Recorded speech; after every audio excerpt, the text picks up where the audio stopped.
Sa bawat bulaklak na inalay at kandilang sinindihan, muling binuhay ng Police Regional Office 1 ang alaala ng mga kasamahang pulis na pumanaw na ngunit patuloy na nagbibigay inspirasyon sa kanilang naiwang kapwa tagapaglingkod bayan.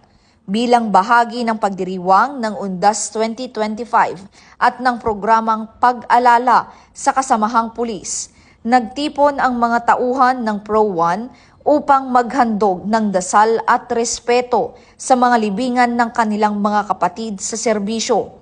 Sa pamamagitan ng munting seremonyang ito, ipinakita ng kapulisan na ang kanilang pagkilala at pasasalamat ay hindi kailanman mapapawi ng panahon. Ang makabuluhang proyektong ito ay inisyatiba ni Regional Director Police Brigadier General Dindo R. Reyes bilang patunay ng malasakit at pagpapahalaga ng pamunuan sa bawat miyembro ng organisasyon.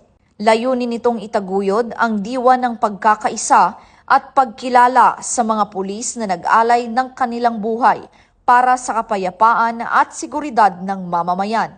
Ayon kay Police Brigadier General Reyes, ang gawaing ito ay suporta rin ng focus agenda ni Acting Chief PNP, Police Lieutenant General Jose Melencio C. Nartates Jr.